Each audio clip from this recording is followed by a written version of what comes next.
Baik, selamat siang untuk Ibu dosen dan juga di sini saya akan memaparkan sedikit tentang hasil jawaban saya atau hasil analisis saya dari tugas 3 ini.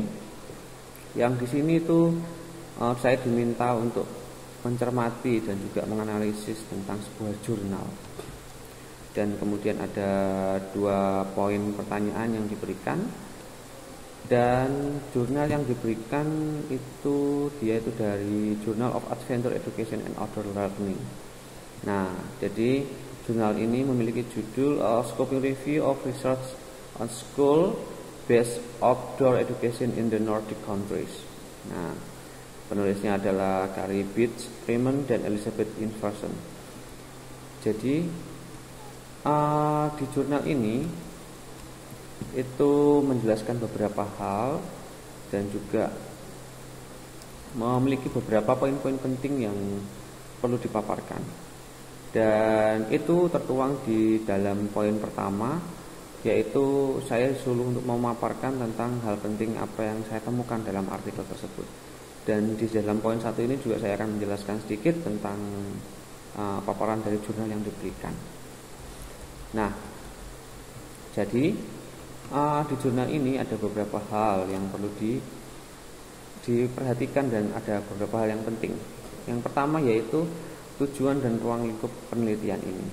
Jadi artikel ini tuh melakukan studi scoping review mengenai penelitian empiris tentang pendidikan luar ruangan berbasis sekolah di negara-negara Nordik, yang dimana itu ada beberapa, yang contohnya adalah Denmark, Finlandia, Irlandia, Norway, dan Sweden. Nah, jadi pada tingkat kelas 1 sampai kelas 13. Nah, berikutnya adalah jumlah dan karakteristik studi yang dihasilkan. Jadi dari 586 tautan yang diperoleh, terdapat 52 studi yang memenuhi kriteria inklusi dan sebagai besar bersifat kualitatif dan berfokus pada pendidikan di sekolah dasar. Nah, topik dan tema utama dalam penelitian ini yaitu tema yang paling banyak diteliti meliputi perspektif guru, karakteristik pendidikan luar ruangan, kesejahteraan siswa, dan proses pembelajaran kognitif. Kemudian diikuti oleh aspek digital, resource, dan pendidikan untuk berkelanjutan. Yang berikutnya adalah bidang studi dan mata pelajaran. Penelitian yang dilakukan dalam konteks berbagai mata pelajaran seperti sains, matematika, bahasa, dan secara khusus fenomena fruitif yang merupakan tradisi khas Nordik. Ya, kemudian ada perbedaan dengan penelitian internasional. Meskipun terdapat anggapan adanya tradisi Nordik dalam pendidikan luar ruangan, penelitian dari negara Nordik kurang sering muncul dalam tinjauan internasional. Jadi banyak penelitian dilakukan dalam bahasa lokal dan dipublikasi di jurnal nasional. Kemudian ada kesenjangan dan rekomendasi penelitian masa depan. Jadi rekomendasi peneliti meliputi perlunya peneliti dalam lebih mendalam mengenai aspek digital resource, keberagaman budaya, dan pendidikan luar ruangan. Serta penelitian ini di tingkat pendidikan lebih tinggi dan prasekolah. Juga penting untuk menilai kualitas metodologis studi-studi tersebut.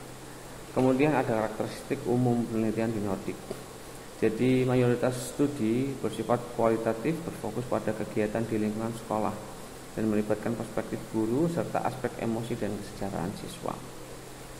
Jadi itu adalah beberapa poin-poin penting yang mana hal ini menjadi sorotan bagi saya untuk dapat memaparkan dari jurnal ini. Dan di poin berikutnya, di poin 2, saya disuruh untuk dapat melihat apakah outdoor education yang dimaksud pada artikel tersebut telah terimplementasi di Indonesia umumnya atau di sekolah saya, di sekolah saya pada khususnya. Dan saya disuruh untuk menjelaskan dan memberikan contoh. Nah, berikut adalah paparan-paparan yang dapat saya berikan.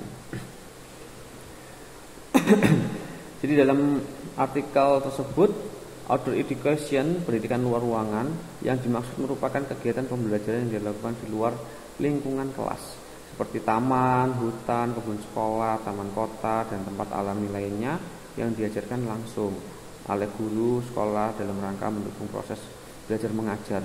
Jadi pendekatan ini menekankan penggunaan konteks alami dan budaya lokal sebagai media belajar yang aktif dan menyenangkan.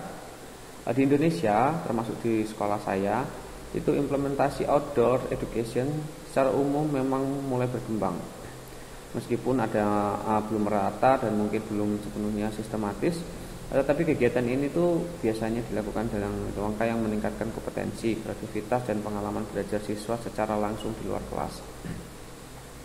Nah, jadi contoh-contoh implementasinya ada beberapa.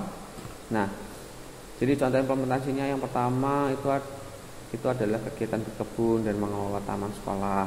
Jadi siswa belajar tentang tanaman, ekosistem, dan konservasi langsung sambil berinteraksi dengan lingkungan di alam sekolah saya. Terdapat kunjungan lapangan ke kebun atau taman kota. Jadi siswa dapat belajar tentang keanekaragaman hayati, siklus hidup taman, dan proses lingkungan secara langsung. Kemudian ada pengamatan makhluk hidup di lingkungan sekitar sekolah seperti burung, serangga, atau tumbuhan untuk mendukung pembelajaran biologi dan lingkungan.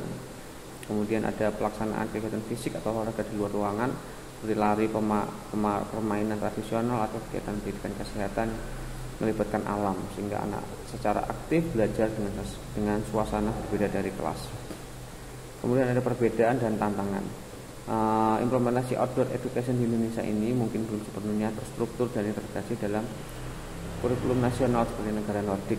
Jadi seringkali kegiatan dilakukan secara sporadis atau sebagai bagian dari proyek tertentu, bukan sebagai proses pembelajaran yang berkelanjutan dan sistematis.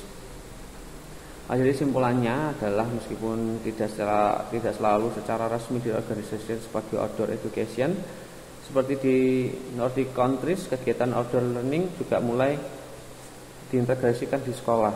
Jadi melalui kegiatan praktis dan melibatkan lingkungan sekitar sekolah untuk pengembangan lebih sistematis. Jadi perlu ada kurikulum yang mendukung dan pelatihan bagi guru untuk setiap kegiatan outdoor ini bisa lebih terencana dan bermanfaat maksimal. Baik, sekian, terima kasih atas waktunya, dan ini pemaparan singkat dari saya. Terima kasih.